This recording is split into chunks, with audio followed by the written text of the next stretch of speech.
mouth of Manliness.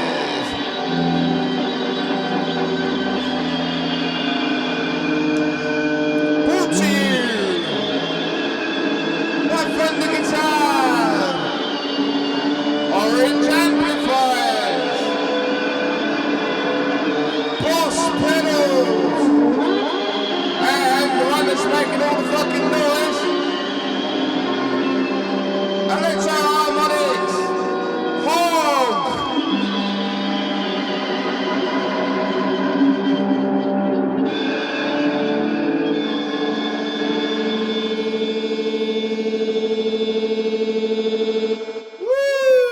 Wowzers. Well, the hour's started. I like it when you have all the pedals on and that. Yeah. Brad texted me yesterday and said, put a load of pedals together and make a load of noise. So it turns out the pedals break really easy, and loads of them are broken. So Boss, Electro Harmonics, Earthquaker Devices, any of you brilliant pedal makers want to send me some pedals to replace the ones that are broken, I'd be more than happy. Send a Fender. Send us a Fender. We've got to record that. Send us a Fender. Yeah, we're going to record that. What's happening, Podcast Land World? What's happening? What's up, Boston, America? Hello, America. Wearing a cap for you. Yeah. Oh, and it's the 4th of July. It is. It's the 4th of July today, so happy 4th of July to our American listeners. Turns out we spoke to Todd Cropper, who is the legend that we communicate with at Here Boston, and he's a total dude. And he said that we've got hundreds and hundreds of viewers, which is pretty amazing in itself, and we are in 27 different countries. Yeah, 27 different countries. So with the podcast, I think we're in like 4. Big up the Israeli Massive. No, we're in loads. And with the podcast, we're in it's all of the countries. But where we're actually getting listens, it's about like 70 countries. Oh, is it? Yeah, crazy amounts. Oh. Yeah, I forgot to show you the thing. Maybe we'll look at it later. But yeah, Israel. The Israeli Massive. Big up. Hello, Big Israel. up yourself. Canada or Canada. America needs to up its game a little bit, but I'm guessing they're all watching on the Here Boston app. Yeah, quite a few people are watching on Here Boston. Quite a few people are listed, as it happens. We have it's been going up and up and up and up and up. Our total listens are into the good few thousand now, so we're pretty blown away. It is awesome. We might have hit a milestone today, actually. Oh yeah, you might. Yeah, another actually. milestone. So we are in excess of 1,000, a few thousand. Yes, I've got the names of some of them listeners right here. Oh, go for it! Shout outs. Big up, Dan Brooks, Trapman and his missus. Big up, Trapman. Happy birthday for the other day. Yeah, this is going to be like loads after, but happy birthday. Yeah. You're a diamond. Jackie Matthews. Jackie Matthews used to work with us. She's a proper lovely person. Ah. Yeah, she's really nice. Yeah, she comments a lot on our stuff. Yeah, right? she's been really supportive. Audio UK. Oh, yeah. Chris and Arena, total superstars. Our T-shirts are now out. Well, they've been out for ages now because you'll be getting this quite late. But, yeah, Brad's got one on now. I've got one on now. They're sick, fam. Yeah, they can. It is the guys from Audio UK got another company, Legally Assertive, where I've been selling some of my artwork, and they did the T-shirts for us.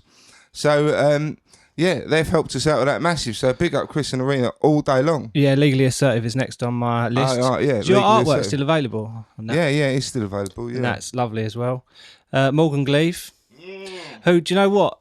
Quite mad thing has happened. So, Buddy Peace, the producer, who I've like fallen in love with over the years, he's like produced loads of like a few of our friends and people like that, and Epic Beard Men and stuff like that. Loads and loads of different people.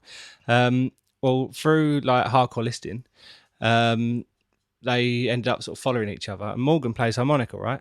Yeah. And Buddy's seen Brilliantly. this, and Buddy's gone, I want to sample the harmonica. And Really? As far as I can see, I think they might be working together. Oh, that's brilliant, cool's that? man. That's brilliant. And he's skateboarding. It's really Yeah, come on. no, You notice yeah. how much more confident Yeah, he is? no, it's crazy. He did, and he bigged me up the other day. He said he'd done some of his drawing in my style. And I was like, fucking hell, what a massive I compliment. love his drawings. They're like really sweet little I cartoons. know, I really like them. They're really, really cool. Rachel, Gary from Mizog, Jim from Onyx, Dewey, Stevie, Buster BC, Ellie sent another nice message. Oh, yeah, Ellie did, yeah. Big Big up, Ellie. James, Phil Sharp, John, Steve Reddington. Still need to read his message out. We'll do that at some stage. Georgie, Jeff, Brad Humble, who I've seen is now a patron for the Prince's Trust. Yeah. You I can't. He'll kill me for forgetting the actual title, but it's a really cool thing he's doing. Yeah. Youth ambassador. Yeah. Yeah, which is amazing. Well done, Brad. Todd and the guys here, Boston. Oh, I've written most important, Nick's mum. Thank you, Mum. Thank you. My you're mum has amazing. been has contributed financially to a few things. Not like we can afford it. We're not we're rock stars. We can afford it. But my mum's really helped us out. Yeah. And she's also like my most avid supporter ever. Which is so cool. Yeah, my mum is is very much my best friend. So as people might think, but I've got shout out to Pod Bible. Shout out Pod Bible. They did an advert for us. They also put us in their top 10 recommendations on Acast. Yeah, so front big page. up Pod Bible. Big up Stu. Big up Pip. Big up Acast. Acast. Oh, Adam Richardson has helped us out at Pod Bible as well. Shouts to Adam. George Lane, written on here today. Yeah, my friend George did us a lovely little thing on Facebook the other day. I shared it around. Just saying how good he thought we were and how refreshing we were because we're very honest. Yeah, that's great, man, because we can't be anything but honest. So thank you, Georgie. I play in the band with George. George is really, really good. Oh, He cool. can play classical guitar. Ah, beautiful. But he's What, also- like nylon string classical guitar? Yeah, he's like a classically trained guitar player. Nice. But he's also like brilliant slide guitar. And most guitar, it pisses on me. Most people do. I play from the heart, man. Yeah, I think I love all how I know expressive how your to do. guitaring is. Yeah, big up the Mud Angels. We had a gig a little while ago, and that was really cool. Yeah. So my Jim, Dean, and Tony. How are you forgetting Tony's name? Yeah, I know. Tony wants to come on, actually. Tony bought one of our T-shirts. Oh, big up Tate. Tate Quinn, Jim's wife, bought our first T-shirt. Premiere. Yeah, Nice. hang on. Debut. I'm trying to think of the real Tabsy. We've been chatting with him on. Oh, that's right, yeah. On Instagram, and he's been right good support. What's the other thing? Be up. There's bollocks. I can't remember it. What are you thinking of? Oh, the guy who set up that thing on Facebook. Oh, I can't remember. We'll have to talk about it next time. Oh, is it the mates group? No, Dave Chase. He does the mates group. He's really cool. He lets me share everything on that, and he's a diamond. Mm-hmm. I've been in touch with him. He's a proper good guy. Oh, that's cool. I'll have to talk about the other guy next time when I've actually done some fucking research. Oh yeah, I've lost that. So we got either an email, text, Instagram, Facebook, or a tweet or carrier pigeon about like miscarriages, and someone had been through something like that. Of course. And today I was working with a guy who's just had his second one with his missus, and like it all like hit me again because I've obviously been through that like a few times, and it's actually a lot more common than people think. Someone sent a really cool letter through, and I said I'd read it out, but I've lost it. So if you're listening to this, yeah, we're going to try and find it again. But if you are listening, please, if you can, like send it again or give me a nudge if it's in like a message thread or something, and I'll print it out because I'm a bit more organised now. Yeah, I'd like to do like an episode on that. Yeah, because that's quite a specific thing, especially if you've had things about that. And I'd like to do an episode about like fatherhood and going through your wife giving birth. I was going to say your wife or partner, and then I thought. And I wanted to try not to be female specific. Then I realised that only women can have children. Yeah, we could do a thing on adoption maybe for the gays, but I don't know. We don't know enough about it. Nah. No. It'd be nice though. Like, we're up Yeah. for talking about it if we can. Tweeting. Kate said there's a guy, like a friend of our thing at school, and he runs like a Do It Like a Dad page, and he's like really like along our sort of lines and like us, and we think we might be able to. I'm talking to you now. I should have talked about it earlier, Yeah, but potentially come on. potentially come on. It's like, you know, really sort of cool. That's the kind of thing I'd like. I spoke to Ollie from Deaf Guitar Pop, who are doing their ska band. They're an amazing band, Yes. and they're doing really ridiculously well at the moment. And they're doing it totally on their own.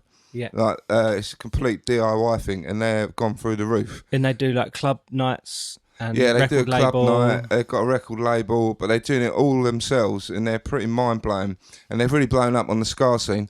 Ollie's been through a load of old shit himself, and he's going to come on and talk about it in a few weeks. And he's just a fascinating fella, and he's quite enigmatic, I think. So looking forward to having him on. That is so cool. I've got one more note which says, ask listeners to review right now. We will wait while you do it. So if you're listening on iTunes, if you scroll down to the bottom of the page past our episodes, there's a place where you can press a certain amount of stars. I would suggest 5. Yep, 5 is always good. And you can write a little review and, you know, just look back at some of the other reviews and just write something nice. I generally like to share them. So we'll share them, and we can say your name or not. It's up to you. But basically, and we want subscribers. Yeah. Big time. Yeah, you need to push the subscribe button. We haven't got hardly any I subscribers. don't really like to ask, but it's kind of like in the world of podcasting, that's the currency because it helps you move up different rankings, and basically more people will see and hear the podcast as a result of it. We appear in more search engines, blah, blah, blah, algorithm this, Facebook this, NASDAQ 100, FTSE. So remembering that our overall aim is to reach and help people. So without those kind of things, we can't reach and help people. No. We're not making any money. No. There's no money to be made. No. Especially not at our scale. So we want to be able to do more. Plus, we want to kind of make the podcast better at every opportunity. So yeah, get stuck into that. Thank you. I'm just trying to think. Like it's funny. I think since the last podcast, the last podcast we did was with Grand Reaper, wasn't it? Yeah. And at that day, I was feeling a bit of a mess, and I remember like we were talking about suicide and things like that, and it all felt really serious to me. And like you picked up on me being a bit weird. You were weird, and I was a bit weird because I was going through it. But since then, I've kind of turned a corner. I've dealt with a few things. I went back to the doctors and got some up to my meds. Did some hard working psychotherapy, and I feel a lot better now. That's like, great, considerably better. You do look a lot fresher today. Yeah, I do. I just feel a lot better. Like I got my head around a lot of things. Is another interesting thing that happened. So previously, I've talked about hair loss. And someone mentioned it today on Facebook. Our current episode 12, is the bonus. The hairy bonus. We talk with a Neil lot Cunningham. about hair loss. So I found out. My wife told me. My wife. That basically I take a drug called it's called Propecia or Finasteride, and that drug has made a massive difference. Like I'm receding, but I don't look very bald. So it's really, really helped. I've been taking that pretty much constantly for about 11 years. And then my wife, the other day, was reading the side effects, and it says can cause depression. Wow, really? I couldn't deal with it at the time. But then I've started to kind of pull around and feel a bit better. I looked into it. And there's a government health warning saying it can cause depression and suicidal thoughts. Wow. And what occurred to me was I was reasonably okay before I had my kids. And just after having my daughter, I could start taking this medication because I wasn't trying for a child. Yep. And then, shortly after that, I started taking antidepressants. Yeah. And I hadn't taken them before I started taking Propecia. or finasteride.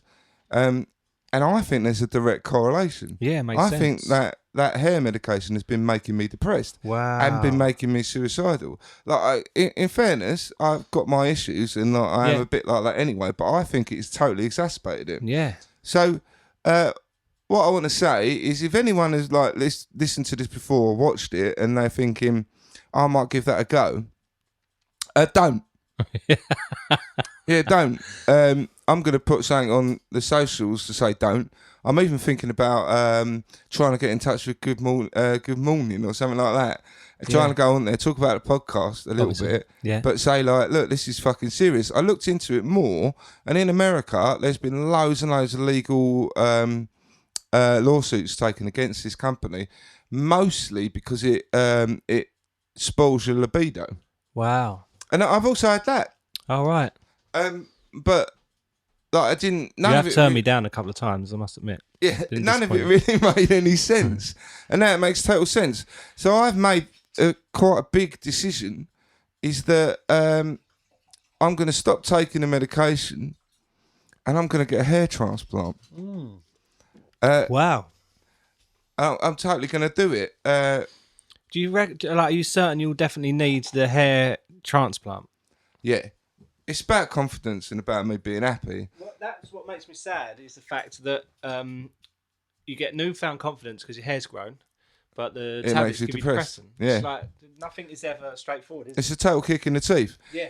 So, so in conclusion, after having a lot of discussions with my wife, me getting quite upset about it, and quite scared of the thought of having a hair transplant, because if you look at it, basically they take out little follicles of your hair off the back of your head. You do get scarring, and then they stick them on the top of your head, which makes your head looks like not athlete's foot. What? It looks really fucking disgusting. And then on top of that, I'd have to shave my head. Why? Because you can only have like 3 or 4 millimeters of hair to do it. Oh, okay. I suppose it gets in the way. Yeah, and I'm going to go to Greece to get it done because someone's recommended it. If you get it done in England, it costs about 10 to 20 to 30 grand. If you get it done in Greece, it costs like 3 or 4 grand at the most. Wow, that's amazing. So I'm going to email them tomorrow and organise it because my mum said she will lend me some money. We've got some money, and we figure. Like now, I'm thinking, fucking hell, if I stop taking those tablets, I might not be very depressed at all. No. Because the amount of work I've done on myself over the years, like over the last 11 years, I might find I come off of them and I might barely be miserable. Yeah. I might actually be like quite happy. Mate, that's really exciting. It is exciting. Yeah. Like I've been shitting myself about it. But then when I started looking into it like on Monday, and I'm like, I've got to stop. Yeah. And like, I'm gonna have to do this scary, it's quite grueling. You have your head down for like 8 hours while they pick bits out of the back of your head. Yeah. And then the next day it's about another 8 hours sticking it on the top of your head. Oh really? What, I do it in 2 sittings? Yeah, so it sounds pretty fucking horrendous. Wanky but holiday. I can go through horrendous shit. I've been through horrendous shit with fucking depression, so I can do it. Yeah. So yeah, that's my little bit of news. That's fantastic, But mate. I feel really good about it now. That is incredible. Like to have that sort of realisation. And like to find like a direct, like you say, like an actual direct correlation to that issue. That's crazy. And I'm thinking about becoming a counsellor. I'm thinking about doing I think you should. a qualification and doing counselling and setting up men's groups and things like that. Yeah. Where I'll be like a counsellor in a group. People will come along and pay like 20 quid. And I basically do like group counselling because I already kind of have that. Yeah. And if I'm a qualified counsellor, I can do that. Yeah. So I'm thinking about what I'm going to do with the last, like not the last bit of my life, but like I feel like I want to do something else. Yeah, and that's using your powers for good as well, right? Yeah. Yeah, because I thought about I'd like to do some like music therapy and retrain and stuff like that, and looking and go in that direction. So maybe we'll have a Mouth of Manliness Wellbeing Centre or something. Yeah. Be nice. But yeah, I figure like it all kind of corresponds, and you're kind of like, well, why not just work it all together a little bit? Yeah, it's funny how stuff does end up sort of just amalgamating and just working out and coming together. That's what I think. Yeah, that is cool. But have you looked into the art, like The music therapy thing, yeah. So it's a 3-year degree, and then like the bolt on afterwards for the actual therapy. So I've contacted the they do it at the Guildhall, which is really cool. I've done some work there, and I'd love to do a degree there. But they do the music therapy course there as well, and I've contacted them to ask them whether my degree needs to be what's this word to that. to. So does it have to match up? Because if it doesn't, then I'll do like a music production degree or something like that. Because I'll use that. But that's full time though, right? Yeah, it is. So that it's going to be like a whole upheaval if it does work out. But there's ways of doing it and getting grants and stuff like that. It seems like such an impossible thing at the moment, but I think it'd be really good for me and my well-being and my mental health. That's the thing with work. Everything has to balance a bit. Yeah, mine isn't balanced, as we know. No. So, should we get into that then? Yeah. So shall I introduce this segment? What would you call it? Well, basically, we were meant to record last week, and then Brad sent me a message just saying he couldn't come, and then I was shitting myself, thinking, "What the fuck?" But more than anything else, I was worried, and then and I was sitting there worrying for a couple of hours, and then finally Brad replied and said, "I've had a fucking meltdown, like a total meltdown." And I've had meltdowns before, so I understand it. Yeah. So I've been really worried about you. Yeah, it's odd because in that time, like I couldn't even make a coherent sentence. So I remember thinking, I've just got to get something across to you. I don't even know. I can't remember what I wrote. And then there was a moment where I was like, "Oh fucking hell, Nick! Like I was supposed to even be there at this point or whatever." So I like messaged you back. I gathered this. I thought it was that, or you were having a massive argument, and it was like divorce. Yeah. You know, like I thought whatever it was, I knew it was going to be bad. Yeah. That's why I was worried. Yeah. It takes a lot for something for me to miss things. Yeah. So I do try and like turn up to stuff. But yeah, so last Thursday I was at work, which I hate, and I was hoping to get this other job, and I got the notice that I didn't get it. And you know, in the grand scheme of things, that doesn't really, I'm not too fussed about that. You know, it comes and goes. I've had loads of different jobs, but it was kind of a trigger, and it kind of triggered off a lot of other stuff because obviously I'm in a lot of debt, and this job would have been the answer to a lot of that. Excuse me. Was it more money? No, it's going to be less money, but it means because it's PAYE, we can get help with the debt because I'm limited at the moment. I wouldn't be able to. Right. That's why it's all kind of snowballed. And yeah, all I remember is looking at the phone, and then all around like my vision was like a white tunnel. It just sort of went and sort of come round in a circle. I could just focus on like the centre of my vision. Everything else just white and blurry. And it was as if my brain went, "No, I've had enough. Like I'm off." Yeah, your brain does do that. Yeah. That's it was like a spring. It just goes, "I can't handle it anymore." And I was just like, I was at work. There weren't really anyone around. I think it maybe brushed past a couple of people. I was like, right, I'm going. And then got on the tube. It weren't too bad. And then got on the C2C. And normally, like I had to have my headphones on and music and stuff. But like I couldn't find anything to listen to, and they pissed me off. So like the noise in the carriage of people talking was just getting louder and louder and louder, and like the audacity of some people, like it really pissed me off how selfish people are. And like, you know, I talk on the train on the phone not very often, but like when it does, I'll take the call, but I try and keep my voice down a little bit, or if I can swerve it, I will, you know. And people were just shouting and arguing and moaning down the phones about this thing and like work and Love Island and stuff like that. And it's just getting louder and louder and louder and louder. And I've only got like one ear as it is, so like any that kind of volume, it's like fuck it, it's really like intense. And it just got to a point I just shouted out, "Everyone fucking shut up!" Like super loud. And obviously everyone shut up, and that scared the hell out of me. And I just burst out in tears. And luckily, like I was one stop away from my station, and my wife come and pick me up. And when I got home, just had like panic attacks, couldn't breathe, like my nose blocked up, lungs blocked up, fell to the floor and in tears and everything, and managed to kind of keep it from the kids, but obviously wife was pretty scared. Yeah. And that was it. It was like a proper crash, like a physical, everything just stopped and gave up. That's it. But your brain will do that. It's like, I Yeah. just can't cope.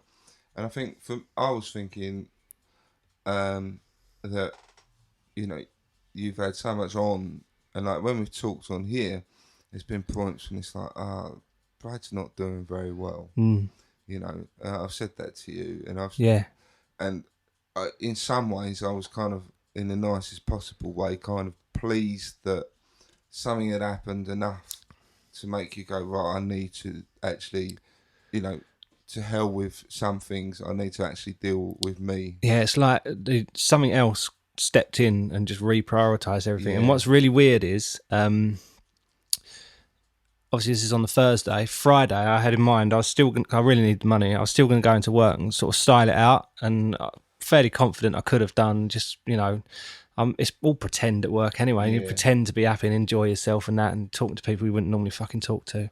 Don't get me wrong, I've got loads of wicked friends at work, like where it's so shit, you kind of clump together and it's all right. But I thought, yeah, I'll style it out and just carry on as normal. Try and have an early day and then get up the doctors and get it all sorted out. Check my bank balance, hadn't been paid. So I had no money to get to work anyway. So it's as if the universe went, no, you're not going anywhere. No. You fucking go to the doctors. So Kate booked me an appointment. It was like 9 o'clock appointment, straight in. And the doctor was amazing, incredible. I'd been referred for counselling in the past, about was 2017. Right. And they'd spoken about medication in the past. Yeah. And I kind of decided that I wanted to kind of turn things around and turn my life around a bit and try and sort myself out. And basically went in and explained what happened. He said, look, it's a brave thing coming in, explaining how you've explained it. And it's really cool that you've admitted that you kind of wanted to give it a go. And now you're up for giving, you know, medication a go. And he's talked through like a couple of different types. I can't for the life of me remember. I can't remember like words and stuff, but I couldn't remember what ones it was. I'm on Fexi. You're on fluoxetine. That's it, fluoxetine. Fluoxetine's Prozac. Yeah. Started on small dose and went up to the top dose. And then went on to another one. I've done that quite a bit. Yeah, he did say there was 2 or 3 different types. Yeah, there is. Sertraline is another one. Venlafaxine, which is what I'm on. What I think is really, really important, what I kind of wanted to get on here really, was that you might go to the doctors, like, you know, here and there, and sometimes you think the doctor's really shit. Yeah. But when you actually go to the doctors in a position of crisis like that, you'd be surprised that it's really all right. Yeah. When I went to the doctors in crisis, it was lovely. You know, like if you're suicidal, they make you come in like every couple of weeks anyway. Yeah. But they were really, really nice. I've had shitty encounters since, but when I was actually in crisis, they were really, really nice. Yeah. And I've had a few people kind of get in touch off the back of the podcast and say, I finally decided I need to go. And I kind of think that deciding to take medication is the start of getting better. Yeah, definitely. What happens in medication, once it starts kicking in, you feel a little bit stronger and able to get everything else in a bit more order. Yeah, as I was saying earlier, it's like I'm still sort of hazy, but I'm kind of stepped back from like conversations and stuff, but it's in a good way. Like I can kind of, it's like I'm distant enough to be able to, like, I can almost work through things methodically. Like I'm going, right, I'm talking to Nick now and this is cool and I'm doing this. Right, next I'm going to do that kind of thing. It's like, what did you say earlier? I'm sure you said. You're starting to like think straight. Yeah, you're thinking better. Yeah. So it helps you to focus your thinking. Yeah. And I think that's the thing. People think, oh, it's going to make me this, it's going to make me that.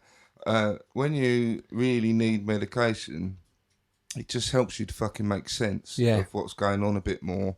And then you can start sorting out the other things. But before you do that, you're just always in a state of crisis, really. And when you're in a state of crisis, you cannot think well. No. So that, as you say, you're kind of step back. You can pick through the trees a little bit. Yeah. Start thinking, right, actually, that I don't need to worry about that. What can I do about that? So have you felt? So this is another thing I thought was important. Was actually, you know, it's like real time. There's someone that actually kind of having medication. So how's it made? Have you felt ill? Have you felt weird or anything like that? No, so maybe the first couple of days, it's been quite hard to sort of benchmark it because I've also chosen this last couple of weeks to give up coffee, milk, cheese, Yeah, I don't and know. a couple of other things. Yeah, it's really weird. You text me the other day and go, I was like, "Are you all right?" And you went, "Yeah, well, I'm eating better and I've stopped vaping." Yeah. And I'm like, these are non-issues at the moment for you. It's like, why is he focusing on that? Yeah. But I suppose then I thought about it a little bit more, and I'm like, well, actually, it's about just regaining some control. Yeah, I think like in conjunction with like not having too much money, we've had to kind of budget. I've been watching what I've eaten and I've tried to start doing sit-ups in the morning and stuff like that just to try and get this gut down a little bit. So that makes you feel better about yourself as well. Exactly. And not like I still look down and it's still there, which makes me feel worse. But the fact that I'm actually I'm doing something for myself, something as simple as like I've just moved over to having these herbal tea things, green tea, and there's like this detox tea, which sounds rough, but it's actually like just licorice and celery, and it's just a natural antioxidant thing. It's actually really nice. And just the fact that I'm doing that for myself, you start to think, oh yeah, you know, actually worth something. Yeah. And I'm starting to get a bit of control of my life rather than everything around me is just happening to me. And so, obviously, and what's nice is that Kate's makes helping sense. me do that as well. Like she's helping me with the lunches and she's buying the teas and like just little bits that just that little bit of support. I don't even have to be like a massive thing, but it's just a little nod to say, yeah, like I'm helping you out. Kind of thing. I care. Yeah, exactly. I care so that's about been you. good. She's been great actually. And it's funny, like it's in those moments of crisis when like my wife's gone like, oh shit, you're not well. And like when I kind of my meltdown last year, she was like, this is killing you.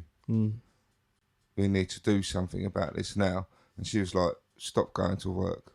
You know, like she's the last person who'd ever say that, but suddenly she's like, oh fuck, this is serious. Yeah. He's gonna fucking kill himself. Yeah.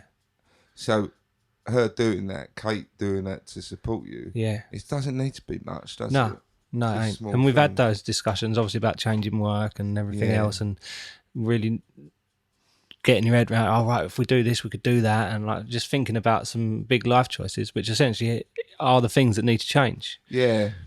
And it sounds like such a big thing, but it really ain't. And it's like something that we'll probably look back on in a few years' time and think, oh, that was just a bit of a bump in the road. But even if I've been worried about you ever since we started. Really. It's been lovely. Been like a little bit like, I just wish he'd like be decisive, and I know why he doesn't, because he doesn't want to miss work and because you desperately need money. But it's like at some point, it's like you're no good to anyone or work or anything if you're not reasonably together. No, there is that saying like the gas mask on the airplane. Like you have to put your own one on first before you help someone else, kind of thing. And that does ring true. That's totally true. You're no good to anyone if you're fucked. No. If you're a mess.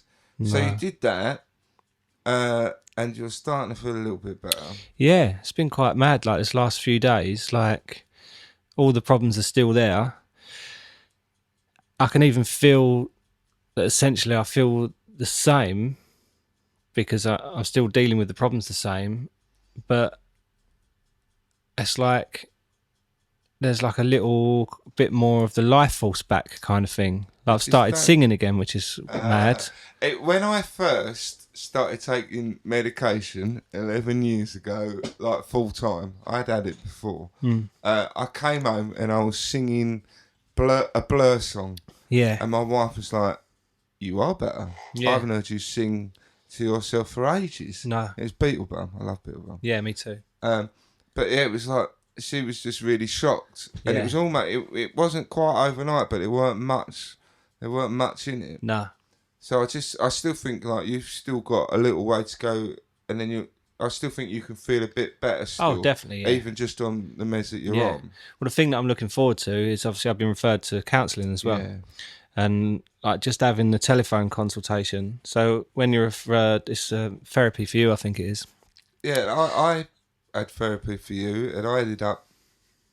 I think what they do is you get like a prescription of like 6 sessions, Yeah.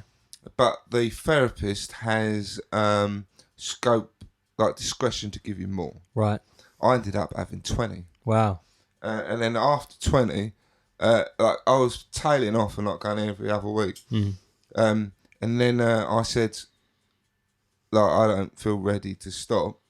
And then I paid like £40 a session for more. And in the end, he was the one who referred me to see a psychiatrist. My doctor wouldn't refer me, but Wow. the therapist referred me, and that's how I got better medication, psychotherapy, and all those things. All these things that have helped me. Well, yeah, I think it all needs to work hand in hand together, because it's like unpicking stuff from the past and just making sure you kind of cool with a lot of it, or you can deal with it or process it even, and just to make sure you're not bringing any of that stuff with you into new situations. Like, it's gonna, you can't really expect to move forward when you're carrying all that stuff around. All those things, though, you'll always bring into all your situations. It's more about you being able to say, hold on, I don't need to bring that into this situation. You know, it's like, no, this has got fucking nothing to do with the fact with my dad for me, my granddad making me feel worthless. Yeah. So actually, it's not relevant now. Yeah, park it. So what happens?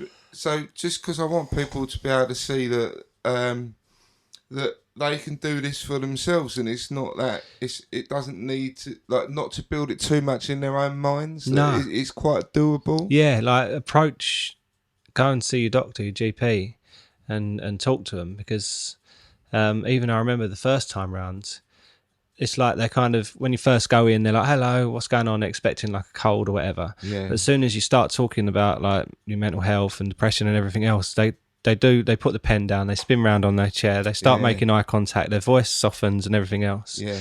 And it's kind of like, this is nice. They just don't process. No, they're kind of just listening. And I didn't fully expect it straight away. I expected to be kind of questioned a lot more on the medication and them to kind of deep dive into it a little bit more. Maybe they felt they didn't need to, but I just remember thinking, this is lovely. I feel better. Yeah.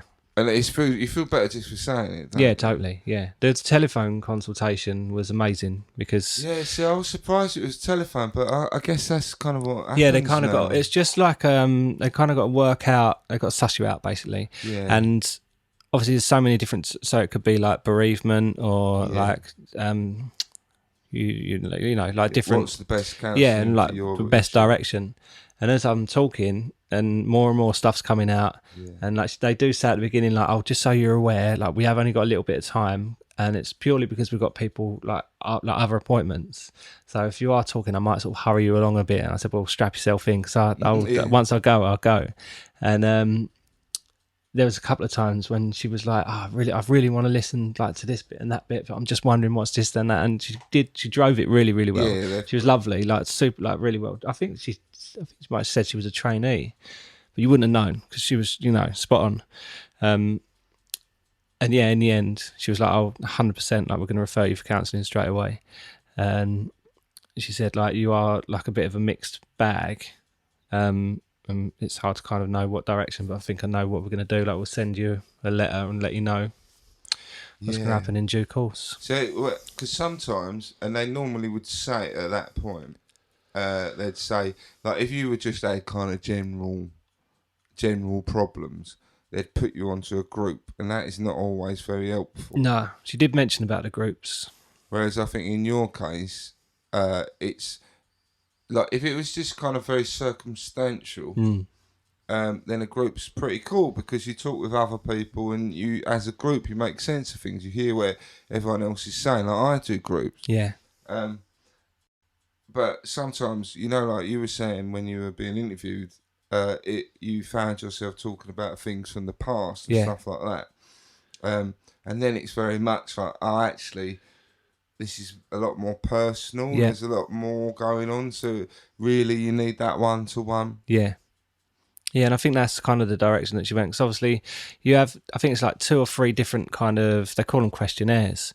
You have to like rate stuff between sort of 1 and 8 and 1 and 3, I think, for a different one. It's quite hard to kind of get your head around, but it's good because the answers you give back in your mind is just one thing, but to her it means like hundreds of different things. So what kind of things were they asking you? Like general health and stuff like that. Have you had suicidal thoughts? I spoke about like obviously standing in front of the train and thinking, everything else. And she's like, just to be clear, have you made a plan about killing yourself? And I was like, well, I wouldn't say a plan, but I've thought about the practicalities of throwing myself under a train and how there's a good chance it might not even work because you've got like 2 little bits of track and stuff like that. Yeah, that's not and she said, no, that's quite a lot, not to belittle it, but like a lot of people think that, so that can be sort of quite normal. But there was a couple of times where she was like, right, just to be clear, because I forgot to say, like when last Thursday when I was on the train, my immediate thought was, because I've got screwdrivers in the bag, was to pull 2 screwdrivers out and just start tearing into people on the train. And obviously as soon as I said that, she was like, just to be clear, you're not planning to like go back and like do this. I said, no, like it really ain't in my character, and that's what scared me so much on the train. And I think that was like that was what spun me out even more, the fact that I have had those thoughts. And she even said it's fine to have those thoughts. She said, believe me, people have those type of thoughts every day. And I said, but for me it was more like I could feel the impulse, like the muscles going more than just the brain kind of thing. So I think it's difficult because I can't imagine that I would do that, but then I did imagine it. So it's funny. Like when you said it to me, like that. See, the problem is with me, I've working with probation as I have. I've worked with murderers and rapists.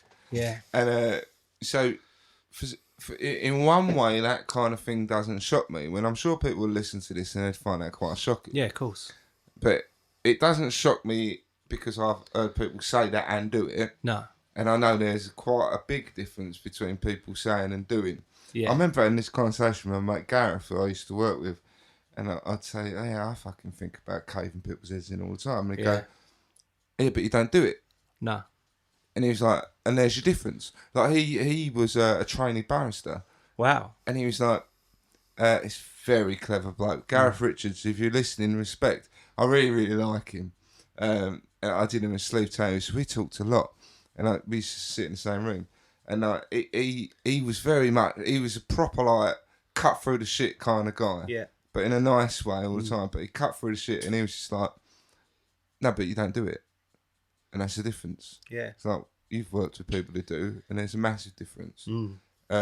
Planning is the difference, normally. Yeah, definitely. Or chaos and stress. Yeah. But not normally. It's very rarely do people go mental and kill people. Yeah. That's actually quite rare. Yeah. Incredibly rare, in fact.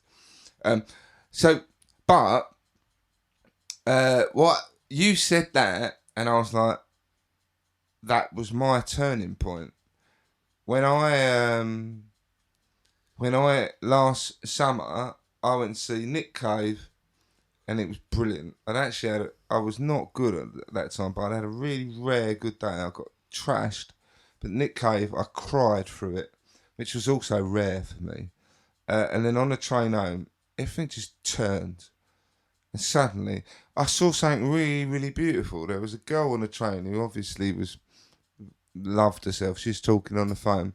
And then like this really quiet but quite confident guy came over, and he kind of asked for her number. And it was really sweet. Yeah. It was actually really sweet. He was very quiet. Like he looked like a gangster, had his hood up and that. And I work with gangsters, so I know what they're like.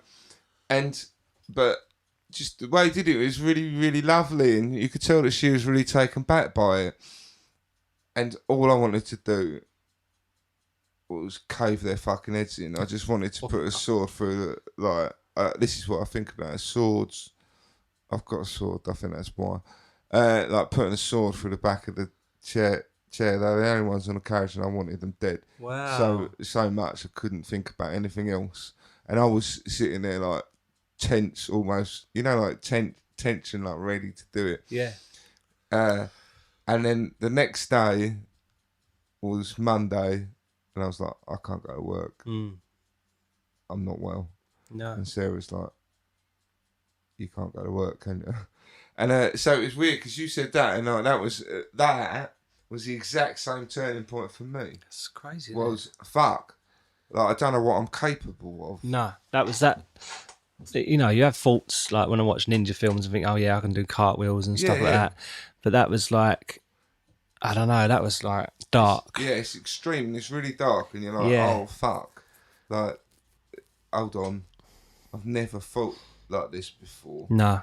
And I do it now. I've always had really like vividly violent dreams, and I've always kind of liked them. But I find now, what like an indicator of me not being well is that I have those massive compulsions normally when I'm trying to get to sleep. I did that recently, and I was like, I know that's my fucking mind. Yeah. And I need to go and do something about it now. Yeah. So it's just weird that we both had the same thing. Yeah, it is nuts, isn't it? And on a train. Yeah. That's funny how stuff works out. It is weird. They are mad places, though, trains. Like, I know, they're stressful. you see so many different things. Like, and I just like, it's kind of like a little, Get home, yeah, it's like a capsule of fucking packet. human life. Like, Yeah. everyone's so fucking selfish, isn't they? I know. Oh, excuse me. I know. People just don't give a fuck about one another, and it's No. really depressing. Yeah. And you're like, I live in this. And like, there's when you see someone get on, and you think, oh, should I offer my chair up? And then it's like, no, like I've been to work all day and everything else. And then it's like, I know, actually I should. And then you don't. And then someone else gives the chair up. And then you feel like an arsehole for not giving it up. It's like, oh, fucking. Or it's like, oh, actually they're fat and not pregnant. Yeah. Oh, no, yeah, I've never made that mistake, but I've heard horror stories. You say shut that. No, I was saying put the camera on you. Oh, right. Because it was just on me, and I'm like, I ain't talking. Oh, yeah, no, I'm terrible at it. Sorry, Boston. I remember to talk and then I forget to press the Brad button. But yeah, trains. Yeah, it's weird. It is weird that we both had the same thing. So when you said it, I was like, fucking hell. That's nuts, isn't it? Like, that was my fucking indicator, and that was clearly your indicator as well. The worst thing was, like, I normally use music to shut it all out. But music in that moment was just pissing me off. Yeah. I couldn't decide. And I love all music. Like, I know you like dance music. yeah, I used to make dance music. I was a producer for so long. At the moment, I'm listening to a lot of hip hop, Future and Skepta and stuff like that. I bet, I like them. I love it. I really love I it. hear loads and loads of drill music. Oh yeah, I bet you do. Road rap. Yeah. And the only bits of it that I like are the ones that are more American, because the production fucking sounds better and it's got a fucking tune. Yeah. Although I did it, and I fucking can't bear the fact that I'm fucking name checking these, but Pot of Paper, is actually really talented, and I was shocked. Yeah. Yeah, because I work with like loads of scary kids, and they play all that shit to me all day long. It is clever, so clever. I don't know. I don't know. I'm with you. Some of it is, but most of it I think is really shit and just glorifies being in prison and that. Yeah, that's true. I mean, there is the whole conspiracy. Lives, but there is a whole conspiracy that was kind of developed by white people at the other side of the desk. These record companies. I don't know. I think they're saying their lives. Yeah, but yeah. I think what happens, and I really do think this, is that a lot of other people who are less advantaged in life. They've got like a shit family, and they've got fuck all money, and their lives are don't look like they've got a lot of opportunities. They listen to that and they go, "There's my opportunity." Yeah, of course. And then that just cultivates that problem. Yeah, and I think that's why you have things like stabbings and shit like that. I don't blame the music. Nah. The culture. It's it's a societal issue. Yeah. But either way, like, I don't necessarily dig it. Like, did you watch Glastonbury this year? No, I haven't seen any of it yet. Really want to catch up on it. For me, there was hardly any bands on. It Yeah. was all like... They probably were, but didn't get the coverage from the BBC. Yeah, so it's like on the main stages, a lot of it was kind of very mainstream. Like, they had like dancers and shit on stage. And I thought it was really, really shit. The Cure were great. Yeah. But the Cure are generally great. The only band that was really good at Idols. Yeah. And I listened to them today at work, and I'm like, oh, fuck. I mean, it's aggressive, fucking angry. Yeah. But really good. I like Idols. Yeah, I was surprised. But yeah, I like how much of a frenzy Glastonbury causes in this country. It's kind of like our little Olympics, really. Like, it's kind of... Yeah, it's a big deal, isn't it? Yeah, and them little moments that you get that crop up. Did you see that rapper Dave got one kid up from the thing, said, right, who knows my lyrics? And she got him up from the thing. I saw that, yeah. And he knew it, and it's like, that's amazing. That's so good. You watch stuff like Green Day do that. Yeah. They've been doing it for years. They get someone up, and they'll go, can you play like Welcome to Paradise? And most of their stuff's like Bark All Easy. Yeah. And I quite rate Green Day. No, it's not very cool to say. No, I love Green Day. And then they'll get a kid up, and then he can't really play it, so he shows him roughly what to do, and then they go, keep the guitar. Oh, amazing. In fairness, the guitar is normally swapped from a Gibson to an Epiphone or a Fender to a Squier. Really? That's savage. I did see one with Dave Grohl got a little kid up, and he gave him his guitar. Wow. And those guitars go for like... Well, he designs them, doesn't he? No, he makes them, doesn't he, I think? Not makes them, but like it's bespoke, guitar. But they don't make them. No. So like they're worth fucking loads. Yeah, that's amazing. I've basically got that guitar anyway, so I don't need it, but I fucking have one. Yeah, I like the colour as well. But yeah, I like it. There's a video. Yeah, that's true, yeah. Yeah, there's a video of him with a little kid who got up. And didn't they play like didn't he play who's the band? Song? That's it, Metallica. Yeah. He had like death metal makeup and that. Yeah, well, the person I love the most in that band, obviously they're all amazing, but the drummer, his face just lights up when he sees it, and he just starts playing it. It's like, yes, come on, let's have some of this. I love that with drummers though, because they can just go, oh yeah, I can play that. Yeah. Because like, there's only a handful of beats. Yeah. Like, There's about 3. Yeah. When I've played in bands, obviously played in bands most of my life, and I remember like played with Jim Quinn, and we used to do Van Halen, and like he'd always go drop down to D, start playing like fucking Alice in Chains, Foo Fighters, or Soundgarden. Yeah. Dean, the bass player, should be able to pick up the root note. Yeah, of course. Yeah. Drummer. Yeah. 4/4s. Yeah. And I'll be like, oh. What the fuck do I do now? Yeah. I can't join in. No. I can't watch Jim. I didn't know how to drop tune. Yeah. I could maybe a little bit. Yeah, just find the notes, find some noises. I'm do that a bit now. You put it easy, but I'm like, didn't know how to play any lead then. No. When I first started like trying to make it in a band, I could play bar chords and open chords, and that was it. Yeah, I couldn't tell you what most of them were. I've only ever been able to play like other people's songs, but I can only play like the beginning of most of them, or the little riff that kind of excited me, and that's the bit that I kind of wanted to learn. Yeah. And then when I was in like it's good, it gets you into it. Yeah, it does. Yeah, I was in a couple of bands. Like when I was in a wedding band, that was intense because you had to learn songs all the way through, and you had to learn everything from like all sorts of different types of music. But I mean, it was good because some songs, if we knew the song all the way through, we'd play it, and then if we didn't, we'd play along to a MIDI track, and not mine, but like I could just play the lead while the rhythm guitar was being played elsewhere, and like you could pick out bits and bobs, and it fills the room up a bit. Cheeky. I suppose it is, but when there's only 3 of you, there's only 3 of you, 3 or 4, yeah. So I suppose I did that. You've done loads of things. I'm lucky. Like I've had a few people go like, "How do you know Brad?" Like my friend Amy Cornell, I used to work with. She really is one of my best friends, but she lives in Singapore, and she has done for like. I love Singapore. It's beautiful. Well, she's lived there for many, many years, and we stay in touch like on WhatsApp. Like not loads, but like she's like listen. She quite often listens to the podcast, like and then like goes, "Oh yeah, I love that bit. Where how did I get onto that?" She asked about me. Yeah, and she's like, how do you know Brad? And I'm like, well, I don't really know Brad. Like, in reality, it's like I'm getting to know him as we do the podcast. Yeah.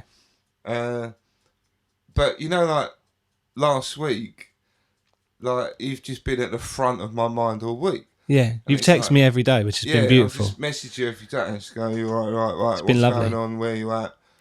Don't worry about that too much. You know, you'll feel a bit wonky. Yeah. And it's been really nice to know that you've just been there. Yeah, and for me, it's just felt like, well, I really care. Yeah. You know, it's easy to do that. Yeah. And it's kind of quite nice because as the years progress, you see less of the friends that you were friends with at school or... Yeah. I was saying this to this like 18-year-old the other day, and I was like, you think like your mates now are going to be your mates forever, and like I can't. And if I'll tell you, they won't be. Definitely, you won't believe me. But I said, like in 10 years' time, you'll probably have a moment. You'll go, "Fucking, he was right." Yeah. Oh, definitely. Yeah. And they're your boys, but they're only your boys now. It's mad how it changes, isn't it? So then it's really nice to get like a new friendship that's kind of like is important to you. Yeah. And like you care. Yeah. So it's kind of like it's actually really nice to be able to care about someone else. Yeah. And like it just means a lot to me. Oh, that's lovely. So don't ever think like, oh, it's a chore, because it's far from it. Oh, definitely. No, it doesn't feel like a chore at all. And like, it was really hard to.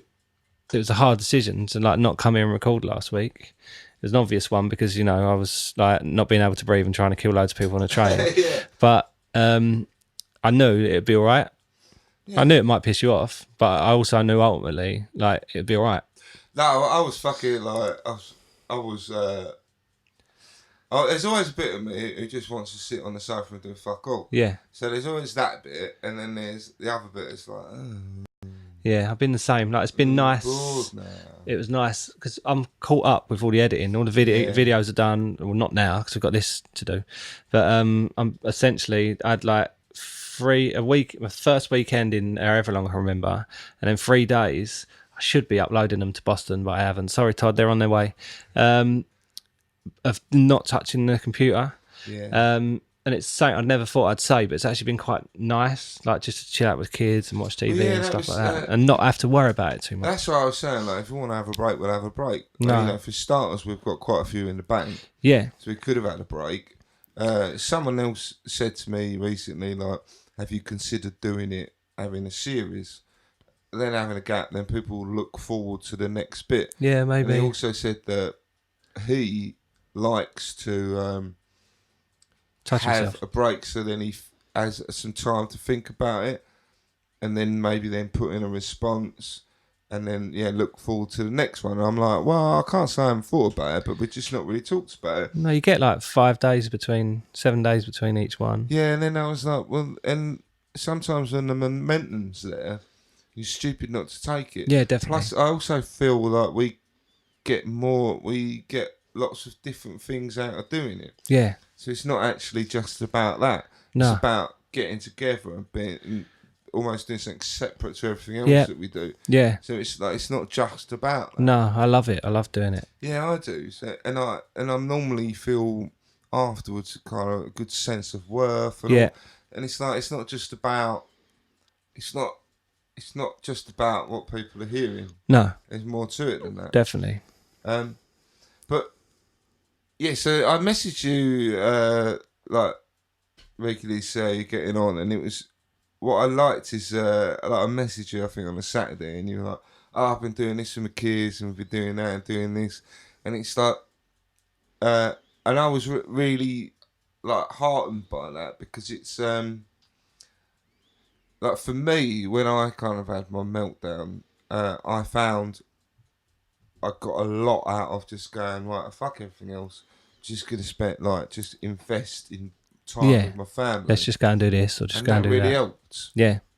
So I was thinking, yeah, that's really cool you're doing that, because then you do start thinking, oh, this actually other stuff doesn't matter. It is funny because the Friday afterwards, obviously I had the doctors in the morning, and Buddy was at school. Kate and Olive come with me. They didn't come in the room. They just come to the doctors with me. And then I remember thinking, right, I'm just going to stay in bed all day.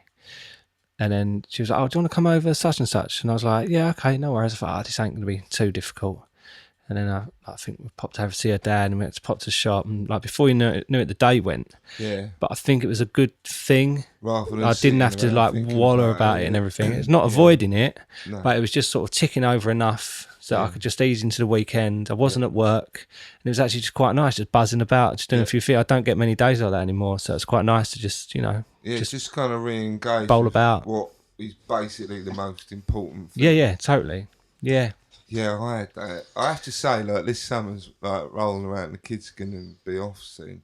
And last year, I was off for the whole summer holidays. Amazing. And all I did was just spend time with my kids. Brilliant. And I totally, like, reconnected with them. Yeah. And I have to keep reminding myself of that. Like, when they're getting on my nerves, or dude wants me to do something with him, and I'm like, I can't be fucked. And then I'm like, no, try and remember how good it was when you did. Yeah, of course. And actually that was really good. Yeah. And trying to re-engage with it. Yeah, it can be hard sometimes to get the energy and the motivation with the kids, especially like after work. But you're in it literally for about 3 seconds, and then you're like, oh, actually, like I'm just laying here doing Lego, or we got a trampoline. I lay on the trampoline, they just jump all over me. Like it doesn't have to be hard. It's just, and for them, it's their whole world. Do you know what I mean? Yeah. It's nice. It's not easy, but it is nice. It's quite funny. Like my wife's been really chipper lately, and she's been doing gardening. And like, it's just really, it makes her really happy. Yeah, I love gardening. And it's just as fucking simple as that. Why are things not that simple for me? Yeah. Like it fucks me off that it's just not that simple for me. And that it's kind of like I have to really pull myself up.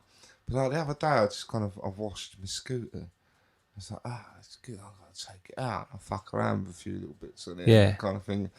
And on Monday I was feeling really miserable, and I was like, oh, maybe I'll play my guitar, but I can't bother to get my amp out, but I want to play it for me because it sounds loads better. Yeah. And I was like, I want to go out on my scooter, but I can't be bothered. And then I remembered that I got wireless headphones. Yeah.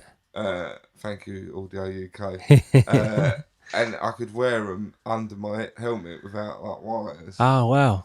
And then I downloaded Wolf Mother's second. I love Wolf Mother. Oh my God, we haven't spoken about this. Oh yeah, I love Wolf Mother. I fucking love Wolf Mother. Like, everyone always laughs when I say like I love them. No, they're one of my favourite bands, all-time favourite bands. Me and my mate Champion, we went to see Black Sabbath at Was it a cricket ground? Hyde Park. Oh, Hyde Park. And we got... Oh, that's quick. Man. That's really quick. Well, we love Wolf Mother. We'll share that story another time. Yeah. But anyway, they were played in this really little bar they'd made. Oh, right. And they only let a certain amount of people in, and it fucking went off. Wow, I bet. It went mental. And it's just all those really kind of heavy, fast riffs. I love the solidness of their sound. And is incredible. Everyone just went mental. And me and Champion were like, he looked at me and went, do you want to have some of that? Yeah. And I'm like, yeah. And like, we drank fucking loads, and we just went in and we had it. That's and it's so on good. YouTube. Like, there's videos of it on YouTube, and you can see us. Brilliant. And we're like, what? We were probably 40. We're like, yeah! It was so fucking good. That's so good. Well, that is the story of Brad. Yeah. And Brad, I feel like you're on the mend. I think I am. Like, I really do. I feel like it's like you've got a way to go, but it's a step in the right direction. Yeah. So yeah, stay tuned, everyone. we'll keep you up to date on Brad. Yeah. But I just think it's worth it. Like, you're actually in the middle of it. Like, I really think that can help people. I think so. You know, that's what we're about. Yeah, hopefully, like, just ask for help and reach out and don't keep stuff in. Yeah. And don't think like you have to manage on your own. Yeah. And no one's going to think you're silly, like, if you say stuff. And if they do, fuck them anyway and go and speak to someone else. Yeah, it is, yeah. And it's as simple as that. And, like, more and more I'm seeing stuff about like men's mental health and the suicide rates and stuff like that, which is making me sad because I'm aware that it's happening so much, but I'm also happy about the fact that I'm seeing it so much because people are actually talking about it. Yeah. And it's actually, people are making a difference. Yeah. And like we said originally, if this can help one person, then, you know, we've done our job kind of thing. And if anyone, it's helped me.